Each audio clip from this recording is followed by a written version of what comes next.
안녕하세요. 귀로 여는 세상, 영심이의 책방 가족 여러분 환영합니다.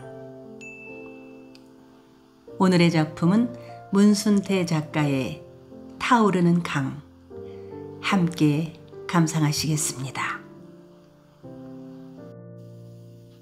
타오르는 강, 문순태. 제6부 의병.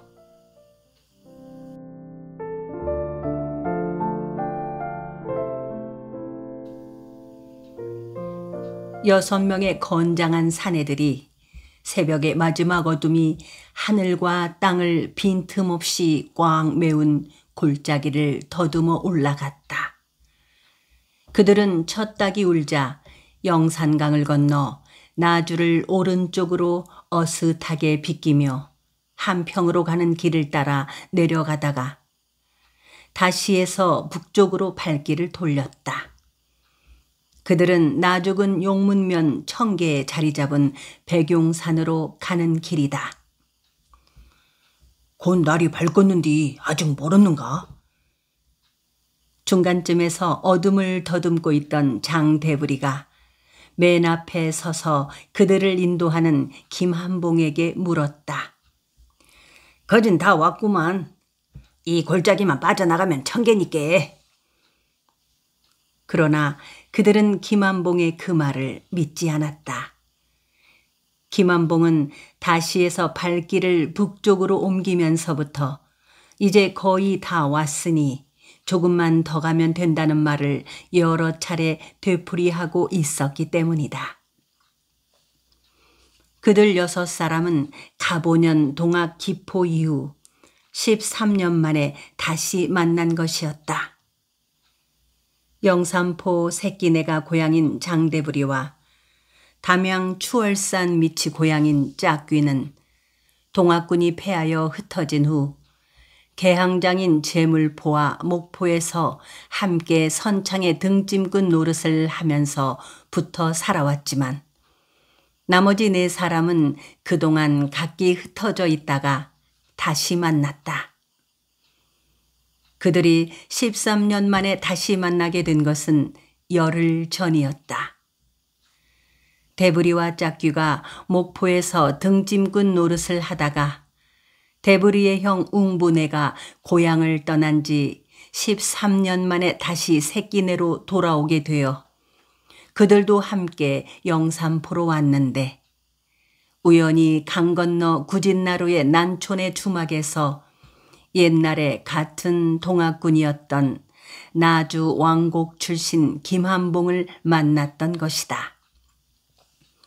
3사람은 동학군 옛 동지들이 다시 만나게 되자 13년 전에 함께 싸웠던 의기가 다시 살아난 듯 하였다. 대부리, 짝귀, 김한봉 3사람은 나주 출신 옛 동지들을 찾아 나서 노안 김덕배와 다도가 집인 송기화, 남평의 문치걸 등을 만나게 된 것이었다. 김덕배는 동학이 패한 후 5년 동안이나 지리산에 틀어박혀 사냥꾼이 되었다가 나왔다고 하였고 송기화와 문치걸은 진도에까지 숨어들어가 10년간이나 어부 생활을 하다가 2년 전에야 고향에 돌아왔다고 했다. 그들이 동학군이었을 때는 짝귀 1사람만이 30이 가까웠고 나머지 5사람은 갓 20을 넘긴 팔팔한 젊은이들이었는데 이제는 모두 장년이 되어 있었다. 그들은 야트막한 등성이를 넘어 들판을 가로질러 갔다. 들판 끄트머리 산자락에 마을이 보였다. 그들은 마을 사람들의 눈에 띄지 않도록 마을 건너편에 구릉을 낀 작은 하천을 따라 올라갔다. 어느덧 희번하게 동이 터오고 있었다. 동쪽 하늘이 은회색의 무럭새꽃 빛깔로 밝아오자 그들 행색이 뚜렷하게 드러났다. 6사람 입성이 각기 달랐다. 맨 앞에서 길을 인도하는 김한봉은 덕으레를 걸치고 번거지를 썼으며 작다 알막한 키에 어깨가 앙바틈하게 생긴 송기화는 무릎치기 웃옷에 거먹 초립을 빗두루미 써 역졸의 차림을 하였고, 키가 장대처럼 큰 김덕배는 패랭이를 쓴 마부 차림, 보통 키의 체격이 참나무 토막처럼 단단해 보이는 문치걸은 저고리가 엉덩이까지 내려오는 보부상 옷차림이다. 짝귀는 흰 바지에 검은 저고리를, 대부리는 흰 바지와 흰 저고리를 입고 웃대님을 하였다. 다 왔구만. 저기 눈앞에 뵈는 산이 백용산이여. 김한봉이 잠시 걸음을 멈추고 턱끝으로 허물을 벗듯 어둠을 털고 하늘 아래 모습을 드러내고 있는 말 모양의 야트막한 산을 가리키며 말했다. 해가 뜨기 전에 저 산봉우리에 올라갈 수 있을까? 영산강을 건너서부터 말 한마디 없던 짝귀가 뚜벅 물었다. 그들은 해가 떠오르는 그 시각에 백용산 꼭대기에서 나상집 대장을 만나기로 한 것이었다. 성님도 참, 백용산은 우리 코앞에 있고 동편 하늘은 아직 붉은 기운이 뻗치지 않고 있는디 매가국 중이오. 짝귀의 말을 문치걸이 받았다. 그들 5사람은 모두 짝귀를 형님으로 대우했다. 그들이 백용산을 턱끝으로 바라보며 야트막한 구릉을 넘었을 때 그들보다 50여 보 앞에 농사꾼 차림의 장정 연화문명이 역시 백용산을 향해 가고 있었다. 그리고 그들이 백용산의 산자락을 밟기 시작했을 때는 그들 뒤에 머리에 굴건을 쓰고 다리에 행전을 꿰은 상제 차림의 남자들 연화문명이 바쁜 걸음으로 바짝 따라오고 있는 게 아닌가. 뿐만 아니라 그들의 반대 방향에서도 농사꾼 차림이나 보부상 차림 사내들이 335 때를 지어 나타났다. 그리고 날이 완연히 밝아오자 흰옷 차림의 많은 남정들이 여기저기에서 백용산으로 올라가고 있는 모습이 보였다. 몇 명이나 모인단가? 대부리가 주위를 두려두려 살피며 김한봉에게 물었다. 모르지. 나주 사람들만 매는 것이 아니고 무안, 한평, 영광, 남평, 안통에서나 장군을 따를 사람은 다 모일 텐께 기백명은 되겠지. 그들 6사람은 서둘러 백용산 봉우리를 향해 올라갔다.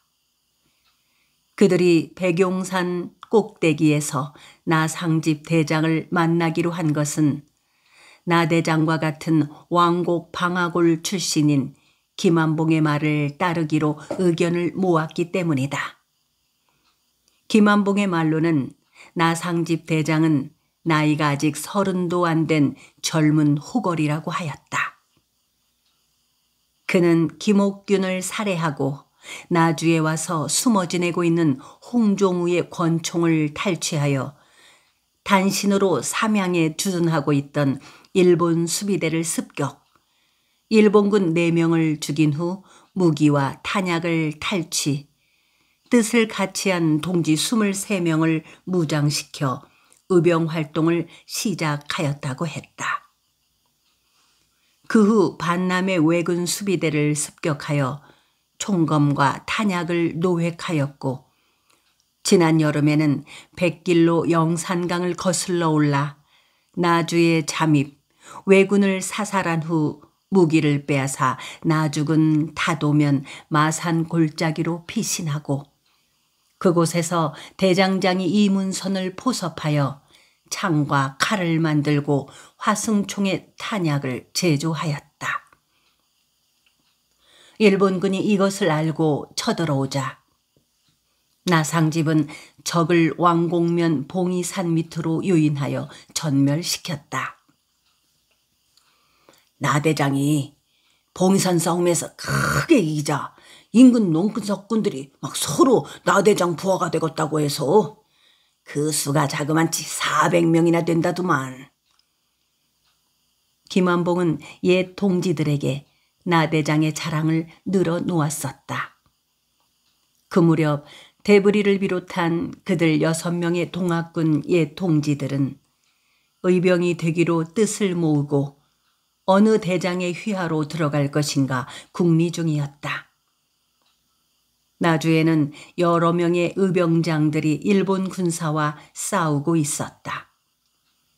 문평면 북동리 출신 김태원, 김율 형제는 400명의 부하를 거느리고 한평, 영광 등지에서 싸우고 있었는데 화공으로 법성포에 일본군 수비대를 불살라 없앴는가 하면 올봄에는 나주 사우리에서 일꾼을 만나 200명의 적을 사살하여 이름을 크게 떨치기도 하였다. 또한 박민수, 박양수 형제는 나주 금성산에서 나주, 영암, 무안 출신의 포수들을 모아 낮에는 숨어 있다가 밤이면 모습을 나타내어 일본군 수비대와 영산포 헌병 본대를 습격하는 등 전과를 올렸다. 이 밖에 다시 출신 최택현과 그의 아들 윤용, 종영, 장현, 종재, 병현 등 수성 최씨 일문 20여 명은 영산포 헌병 분대와 주재소를 상대로 싸우고 있었고 서울 출신으로 동생 조정룡과 함께 나주에 내려와 쌀장수를 하고 있던 조정인이 동지들을 모아 의병 활동을 하고 있었다. 대부리와 짝귀는 처음에 김태원이나 최택현의 휘하로 들어가고 싶어 하였다. 김태원 부대는 우선 숫자가 400명이나 되어 든든하게 여겨졌고 최택현은 나이가 연만하고 인품이 고매하다는 것에 마음이 끌렸다. 박민수 부대가 전열이 잘 짜여졌다고는 하나 대부리와 짝귀는 그가 13년 전 동학군이 나주성을 공략할 때 관군을 도와 수성에 공을 세웠다는 전력이 마음에 걸리었고 조정희는 그가 나주 출신이 아니라는 것 때문에 선뜻 마음이 내키지 않았던 것이다. 이렇듯 대부리와 짝귀는 다른 동지들을 설득하여 김태원 장군과 최택현 대장 등 어느 한쪽을 택하여 그의 휘하로 들어가기로 하였던 바 김완봉이 그의 고향 후배인 나상집을 만나고 와서 그들 6 동지들을 회견하고 싶다는 나대장의 말을 전하게 되어 약속 날짜에 맞춰 새벽길을 떠나 백용산으로 가고 있는 중이다. 이날 나상집을 따르는 의병들은 해가 떠오르는 시각에 백용산 꼭대기에서 회맹하여 맹주를 뽑고 부장이며 호군, 도집사 등 간부들을 인선한 후에 기후를 정하기로 했다. 맹주는 나대장이 되겠지? 대부리가 김완봉의 뒤를 바짝 따르며 물었다. 정인면이라는 사람도 두령감이 된다고들 하더만. 정인면? 그가 어떤 인물인디? 반남의 헌병 파견대를 습격할 때 용맹을 떨쳤다고 하대. 그렇다면은 그 사람이 부장감이로구만. 대부리는 혼잣말처럼 중얼거렸다.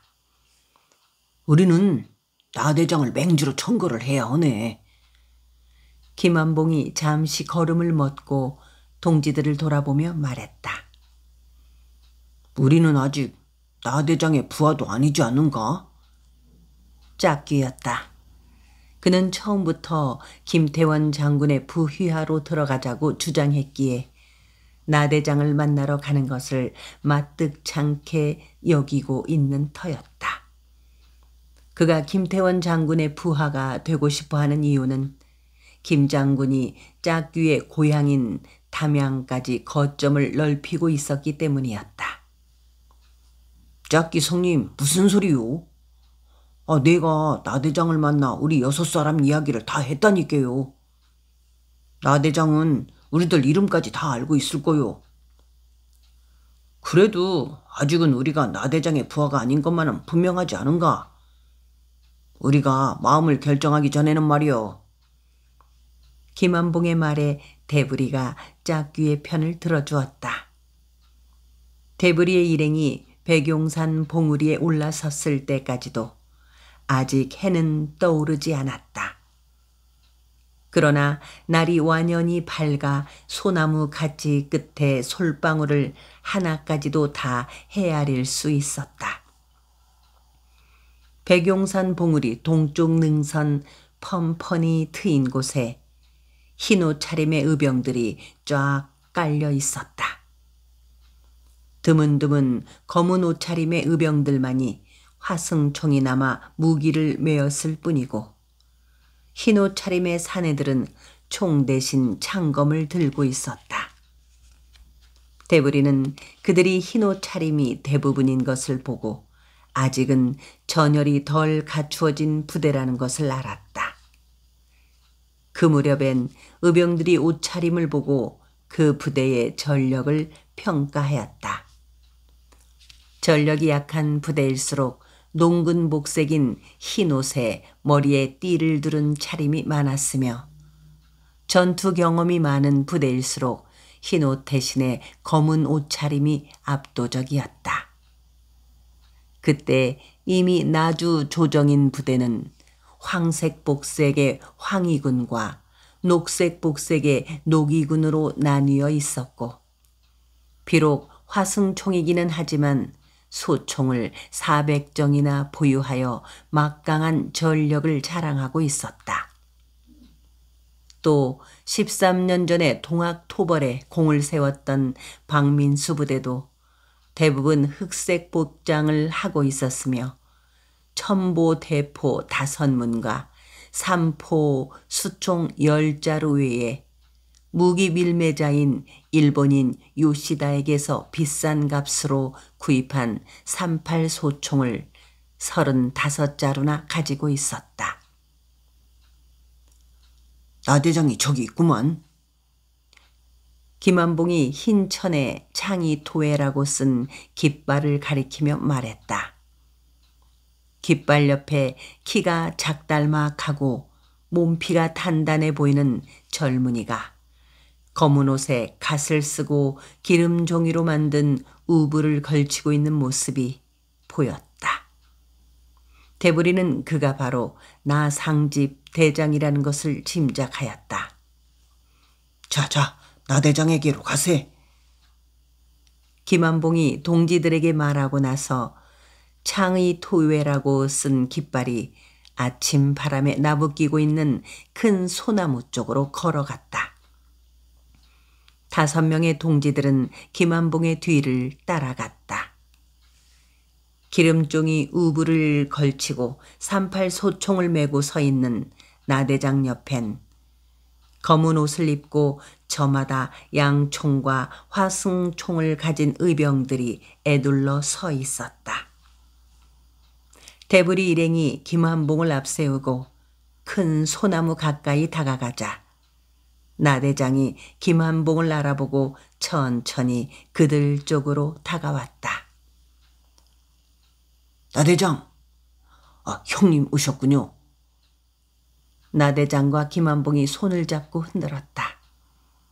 나대장은 김한봉의 손을 잡고 흔드는 사이에 대부리 일행을 쭉 훑어보았다. 해 뜨는 시각에 맞춰 오시느라 애쓰셨습니다. 나대장이 대부리 일행을 향해 인사닦음을 하자 나대장, 이분이 짝귀 형님이시고 하면서 동지들을 소개하였다. 한봉이 성님 가만 기시오. 내가 이분을 성함을 맞춰보겠소. 나대장은 그러면서 먼저 짝귀 옆에 서 있는 대부리를 보았다. 세간에 사시는 장대불 동지가 맞지요? 나주 양진사 때 비자였고 가보년 기포 때 싸우셨으며 여기 짝귀라는 분과 제물포와 목포에서 등짐군을 일하셨고 그리고 이분은 노안에 사시는 김덕배 동지시고. 나대장은 이런 식으로 김한봉을 제외한 5사람의 이름과 사는 곳, 전력 등을 정확하게 말했다. 대부리는 그런 나대장의 머리가 비상하다는 것을 알았다. 동지들 잘 오셨어. 가보년 혁명 때 용맹을 떨치셨던 여러분들을 만나게 되어서 참으로 천군 만마를 얻은 것만큼이나 힘이 됩니다. 한봉이 성님의 친구분들이시니 내게도 성님이 되시는 것과는 진배 없이 생각하고 앞으로 성님들로 모시겠습니다. 나는 아침에 숨고 저녁에 나타나며 새떼 모양 흩어지고 들쥐 모양 기어다니는 짓은 하지 않을 것이며 정정당당한 대의로서 외놈과 싸워 이 나라 백성이 이 나라를 지키며 살 수 있게 하고 싶습니다. 나대장은 우럭우럭한 목소리로 말하고 나서 깃발이 세워진 큰 소나무 밑으로 되돌아갔다. 잠시 후 아침 해가 떠오르자 북소리가 울렸고 둥둥둥 나지막하게 북소리가 울리는 순간에 여기저기 흩어져 있던 의병들이 큰 소나무 앞으로 모였다. 400명에 가까운 의병들이 큰 소나무 앞 펀펀한 곳에 모이자 나상집 대장의 옆에 서 있던 키가 크고 엄장한 사내가 2어 걸음 앞으로 나서더니 동지 여러분, 우리는 일치단결하여 외적과 싸워 이 나라의 주권을 찾기 위해 오늘 여기에 모였습니다. 이 나라 백성으로서 나라를 지키지 못한다면 10,000번 죽어도 아까울 것이 없는 것입니다. 우리는 오늘 외적과 싸울 전력을 가다듬기 위해 지휘자를 뽑고 기후를 정할 필요가 있다고 생각되어 이 문제들을 공론에 붙이고자 합니다. 하고 일장연설을 하였다. 저 사람이 정인면이네. 김한봉이가 대부리의 귀에 속삭였다. 이날 공론에서는 먼저 그들을 통솔할 맹주를 뽑았는데 예상대로 대부분의 의병들이 나상집의 이름을 외쳤다. 정인면과 양재룡의 이름을 외쳐댄 사람들도 있었으나 나상집에는 미치지 못했다. 절대적인 지지로 대장에 뽑힌 나상집이 의병들 앞으로 나서며 손을 흔들자 둥둥둥 북소리가 울렸다. 그러면 각부 지휘자와 책임자를 호명하겠소. 공론에 붙여 창의 대장으로 선출된 나상집은 편제의 책임자를 정하여 발표했다. 부장의 정인면, 호군의 정두면, 도집사의 양재룡, 중군의 안낙삼, 도석이의 양준호. 나상집 대장이 새로 지휘자를 호명할 때마다 북이 울렸다. 대부리는 10장이 되었고 김한봉은 군기 출납장에 뽑혔으며 김덕배는 탐정장이 되었다. 10장이 된 대부리는 부십장인 차지를 합해 40명의 부하를 거느리게 되었고 김한봉은 무기 출납의 책임을 그리고 김덕배는 적정을 살피는 일을 맡게 된 것이다. 그러면 지금부터 새로 정한 기후를 말하겠소. 창의 대장으로 정식 선출된 나상집은 미리 준비해온 기후를 읽었다. 면함 최익현 창의 대장께서 말씀하시기를 대저 싸움의 승패는 강약과 이둔에 있는 것이 아니라 일심 단결에 있다고 하였습니다. 승리는 오직 슬기롭고 용감한 장수가 충성되고 의로운 군사를 거느리고 일심 동력으로 싸우는 데서만 이룰 수 있다고 하였소. 따라서 여러 동지들은 나를 믿고 하나로 뭉쳐주기를 바라오. 그러면 지참해야 할 무기와 복장에 대해서 말하겠소. 여러 동지들은 총이나 활, 창, 검 등 무기를 가지고 나올 것이며, 나 대장이 의병들에게 말한 지참물은 쌀 2말들이 바랑과 한대들이 주머니 하나씩과 표주박, 성냥이나 부싯돌, 화철, 화석, 화우, 집신 2켤레, 임모 1벌, 유진 1벌, 유단 3겹, 집으로 꼰 새끼 2줄 등이었다. 나 대장은 의병들의 복장에 대해서도 말했다. 입자는 혹 평양자도 무방하며 소매가 넓은 주의나 구전복을 각기 있는 대로 착용하되 상의는 모두 황색으로 물들이도록 한다. 또한 각자 적삼과 바지 1벌씩을 따로 준비하되 적삼의 길이는 다리를 가리고 소매는 팔이 겨우 들어갈 만할 정도로 좁게 하며 색은 그 사람의 출생 천간에 따라서 물을 들이는데 가불은 청색, 병정은 홍색, 무기는 황색, 경신은 백색, 임계는 흑색으로 한다. 아래 바지 길이는 가슴에 닿을 수 있고 너비는 다리가 들어갈 정도로 좁게 하며 색은 그 사람의 지지에 따라 인묘는 청색, 사오는 홍색, 진술, 충미는 황색, 신유는 백색, 해, 자는 흑색으로 하고 전대는 모두 청색으로 하며 수건은 홍색으로 물들인 것이라야 한다고 말했다. 수백 명의 창의군이 나죽은 문 벽면의 백용산 꼭대기에서 해가 떠오르는 시각에 맞추어 회동하여 29살의 나상집을 창의 대장으로 뽑고 전열을 가다듬기 위한 규율을 정했다.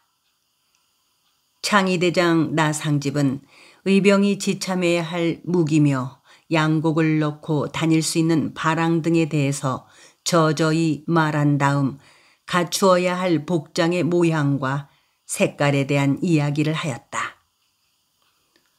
우리는 이 나라 백성들을 위해 창의한 것이지만치 앞으로 만약 무례한 행위가 있거나 몽둥이로 백성들을 두들기거나 혹은 남의 내정에 함부로 들어가는 것은 바로 난군의 행위이니 제외의 경중에 따라서 엄히 다스릴 것이며 지나가는 부락에서 만약 재물이나 곡식을 빼앗는 일이 있을 시는 이 또한 차명에 처할 것이며. 나상집 대장은 계속하여 의병들이 지켜야 할 군율에 대해서도 말했다. 부녀자를 겁탈하거나 무단히 사람을 살해하지 말 것, 소나 말, 개, 닭을 약탈하지 말 것, 의병의 장령이라 칭하고 민간을 상대로 토색질을 말 것, 관가의 물건을 함부로 빼앗지 말 것, 전답의 공물을 함부로 밟고 지나가지 말 것 등이었다. 이 밖에 복병을 했을 때 폿소리가 들려도 함부로 발포하지 말 것, 호군장이 징을 치면 일제히 모여 함께 밥을 먹을 것 등도 말했다. 그러면서 나상집 대장은 부대 안에 만약 규율을 어기는 범법자가 있을 시는 십장이 다스리고 십장에게 과실이 있을 시는 도십장의 절제를 받으며 도십장은 도포에게, 도포는 선봉장에게, 선봉장은 창의 대장에게 절제를 받도록 하라고 일렀다.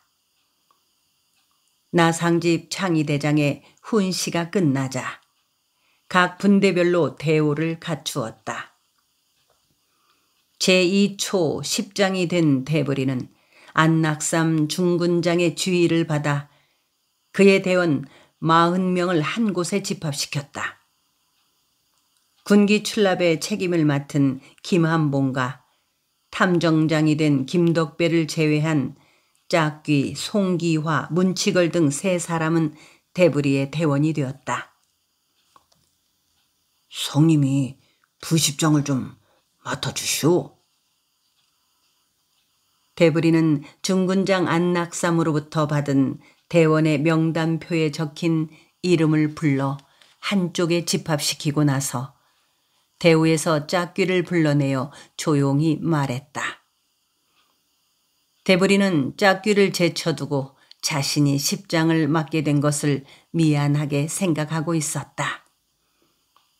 그럼세. 짝귀는 흔쾌히 수락해 주었다. 창희 대장님의 호명에 의해서 2초 10장을 맡은 장대부리요. 앞으로 일심단결하여 목숨을 바쳐 싸웁시다. 대부리는 그의 대원들에게 간단히 말하고 부십장이 된 짝귀를 소개하였다. 대원들은 처음 본 대부리와 짝귀가 그들의 주의자가 된 것이 다소 마뜩찮은지 2사람을 별로 환영하는 눈치가 아닌 듯 싶었다. 그러나 대부리는 짝귀, 송기화, 문치걸 같은 동학군 시절의 동지가 그의 대원 가운데 있는 것이 마음 든든했다. 대부리는 그가 지휘하게 된 40명의 대원들 이름을 불러가며 한 사람씩 살펴보았다. 대원들 중에서 화승총이나마 무기를 휴대한 의병은 겨우 11명에 불과했고 나머지는 창과 칼 외에 죽창을 들고 있었다. 그리고 50살이 넘은 노년 의병이 5명이었고 20살 미만이 17이나 되었다. 대부리가 생각하기에 무엇보다도 급한 것은 먼저 대원들이 병장기를 갖추는 일인 듯 싶었다. 그는 대원들 점호를 끝내고 중군장 안낙삼에게 군 장비를 해결해 줄 것을 청했다. 검은 옷에 한순간에 10발을 쏘아댈 수 있는 38식 소총을 어깨에 맨 안낙삼은 왕방울 같은 눈을 부라리며 대부리를 쏘아보더니 군장비는 군기 출납장이 차후로 해결을 해줄 것이나 우선은 10장이 알아서 하시오. 내 총도 누가 준 것이 아니고 창희 대장과 함께 삼양에 주둔하고 있던 왜군을 습격해서 빼앗은 것이오. 10장은 머리를 써서 대원들이 총을 가질 수 있도록 해보시오. 라고 할 뿐이었다. 중군장 안낙삼은 나상집 대장 또래로 성질이 투박진 사람이었다.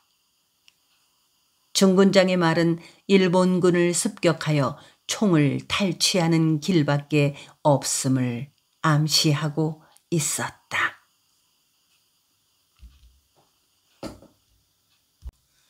허이 참. 우선 10장부터 총을 구하시오.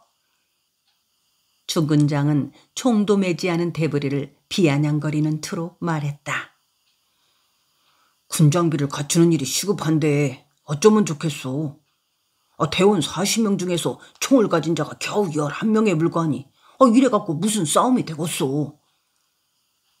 중군장을 만나서 군장비를 해결해 줄 것을 부탁했다가 오히려 퉁바리만 맞고 대원들한테로 돌아온 대부리가 걱정스러운 얼굴로 짝귀를 보며 말했다. 김한봉이가 군기 출납을 맡았으니까 사정을 한번 해보세. 김한봉이가 무슨 수로. 창희 대장한테도 보관이 있겠지. 군기는 우리들 스스로 해결할 수밖에 없을 것 같소. 편제대로 점호가 끝났을 때는 어느덧 해가 머리 위에 떠올라 있었다. 나상집 부대 의병들은 정오가 되어서야 백용산에서 중문리로 내려가 미리 준비해 두었던 음식으로 호군하였다. 점심을 먹은 뒤나 나대장은 별도로 10장급 이상의 지휘관들을 따로 불러 앞으로의 작전 계획을 지시하였다. 우리 부대는 앞으로 보름 후에 나주에 둔을 치고 있는 일본군을 칠 계획이니 그리들 아시오. 지금이 5월 초하을이니까 이종기인지라 모두들 집에 돌아가서 농사일을 돕고 하지가 지난 이달 29날 새벽 첫 닭이 울 시각에 나주 금성산의 죽절고랑으로 모이도록 하시오. 그리고 양준호 도석이께서 군기를 구입할 약간의 돈을 마련했기로 군기 출납장을 맡은 김한봉 동지께서는 무기 밀매업자를 외인 요시달 은밀히 만나서 총과 탄약을 살 수 있는지 알아보도록 하시오. 나상집 대장의 말에 부장 정인면이 도석이 양준호에게 병기 구입비로 마련한 돈이 얼마나 되느냐고 물었다. 문평의 한 독지가께서 쌀 100섬 값을 희사해 주셨고 왕곡에 사는 애국지사께서 쌀 50석을 내놓으셨습니다. 나 대장님과 상의한 결과 이 중에서 쌀 100섬 값으로 무기를 구입하기로 했습니다. 양준호 도석이는 쌀을 희사해 준 사람의 이름을 밝히지 않았다. 쌀 100섬 값으로는 양총 20자루 정도밖에 살 수가 없소. 토집사 양재룡의 말이었다. 상급으로는 10자루 값에 불과하오. 양재룡의 말을 중군장 안낙삼이 받았다. 그 무렵 양총 한 자루의 최고값은 100원을 호가하였고 하급이 50원 정도였으며 탄환 100발의 값은 5원에서 10원까지 거래되었다. 이것도 일본인 무기 상인한테 사면 이 정도로 가능했으나 중국인에게서 살 경우에는 부르는 것이 값이었다. 양총을 구입하면 탄환을 많이 준비해야 합니다. 양총은 탄환이 떨어지면 무용지물이 아니오. 그러니 탄환을 많이 사도록 합시다. 부장 정인면의 말이었다. 그의 말에 모두들 고개를 끄덕였다. 돈은 마련되었으나 양총을 구입하기가 그리 쉬운 일이 아닌지라 이번 나주의 왜군을 습격할 때까지는 기대를 안 하시는 게 좋을게요. 그러니 무기는 대원 각자가 알아서 해결하도록 합시다. 마지막으로 나상집 대장이 지휘관들에게 당부했다. 이날 나상집 부대의 의병들은 날이 어두워서야 29날 새벽에 금성산 죽절고랑에서 만날 것을 기약하고 흩어졌다. 대부리는 그의 대원들에게 전체 부대원이 죽절고랑에서 만나기 나흘 전 새벽 첫 닭이 우는 시각에 새끼네 뒤 계산에서 회동할 것을 말하고 6월 20날 계산에서 모일 때까지는 어떤 수를 써서라도 각자 기계를 휴대하도록 일렀다. 대부리는 대원들이 중문리에서 모두 떠나기를 기다렸다가 김한봉, 김덕배, 짝귀, 송기와 문치걸 등과 함께 길을 나섰다. 그리고 밤이 어두워 오기 시작하여 중문리를 떠나 한밤중에야 구진나루 난촌의 주막에 당도하였다. 그 무렵 난촌은 한때 대부리를 도와주었고 대부리가 형님으로 대우했던 방석호와 혼인을 하여 아들 하나와 딸 하나를 낳았다. 난초는 혼기가 넘도록 구진나루 주막에 빌부터 지내면서 동학군이 패주할 때 행방을 감추었던 대부리가 오기만을 학수고대 기다렸으나 영산포를 떠난 지 5년이 되도록 생사조차 모르고 있던 터에 각설이 패거리 살림의 사내들이 난초를 찾아와서 대부리의 자식이라면서 5살 난 사내 아이를 떨쳐두고 갔던 것이다. 난초가 짐작하건대 각설이 패거리 사내들이 떨쳐놓은 아이는 분명히 대부리와 새끼네 주막의 주모 말바우 아이 사이에서 낳은 아이인 듯 싶었다. 대부리와 말바우 어미는 난초가 어렸을 때 야행을 쳐서 함께 장성 백암산에 들어가 동학 도인이 되었다가 말바우 어미가 천영이라고 하는 대풍창에 걸린 후 구진나루 뒷산에 초막을 치고 살았다. 그때 말바우 어미는 배가 불렀었는데 어느 날 대부리 몰래 산의 대풍창 병자와 행방을 감추어 버린 것이었다.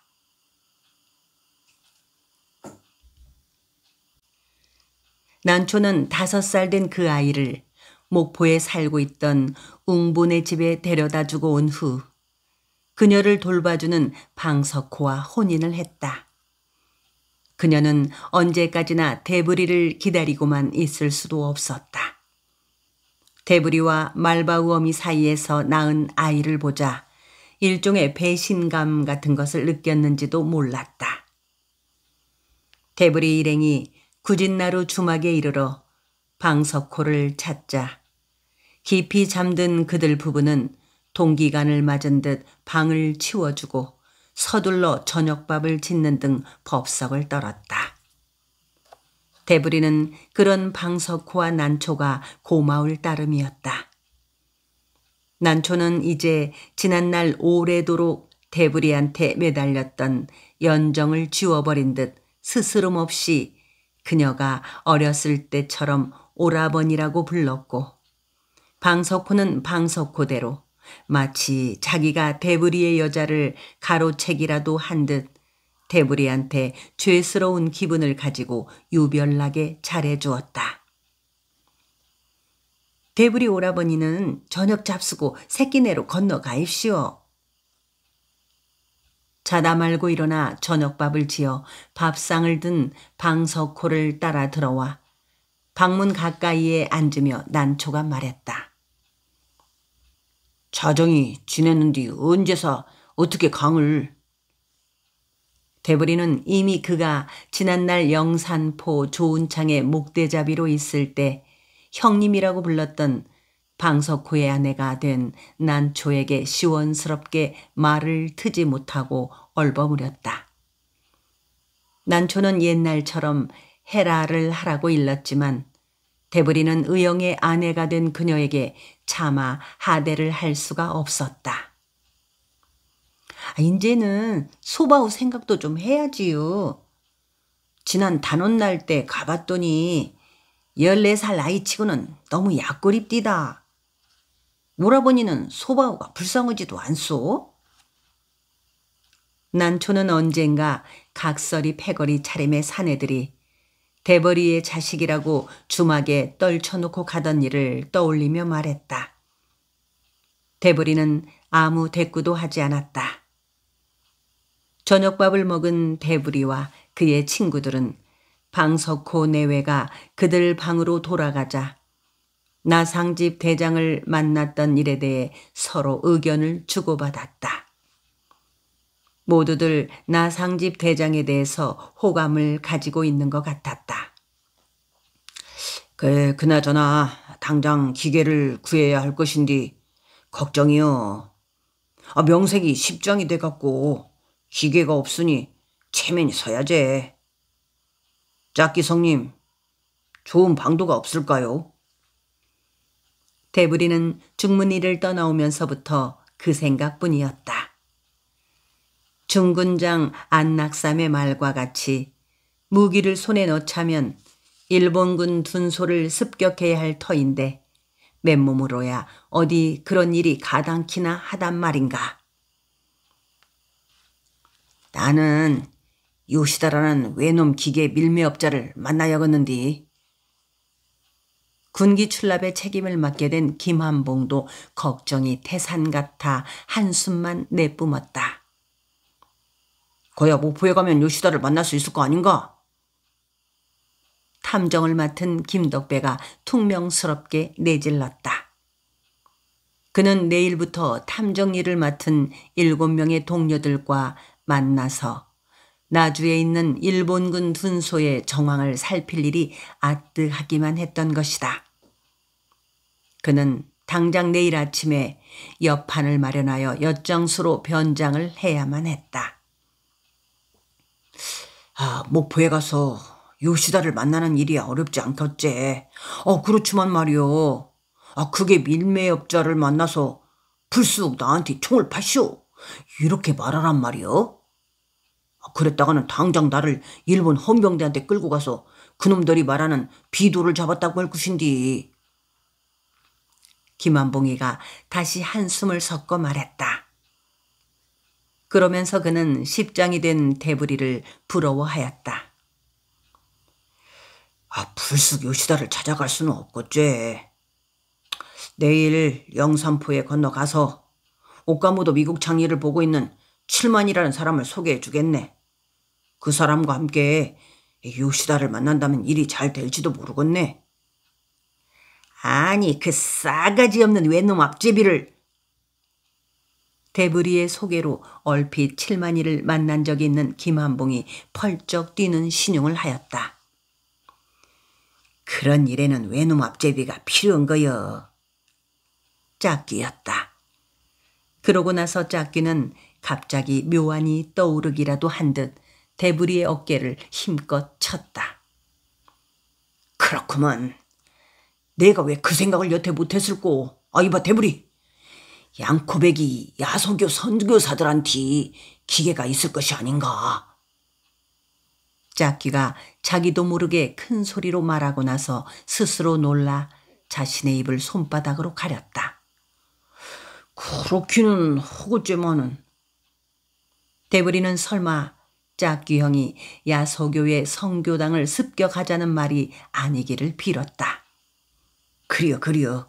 나도 코쟁이 야소꾼들이 양총을 갖고 있는 것을 본 적이 있네.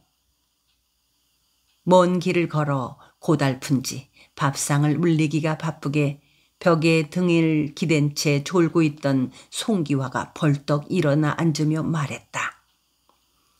그렇지만 짝귀 성님, 성교당을 습격하자는 것은 아니겠죠? 대부리가 짝귀를 짜짜시 들여다보며 물었다. 이 땅에서 외놈들을 몰아낼 때까지만 빌리는 것이지. 안 그러면 돈을 주고 사고. 돈을 주고 사다니요. 짝귀의 말에 대부리가 다시 반문했다. 팔기를 원한다면 사야겠지.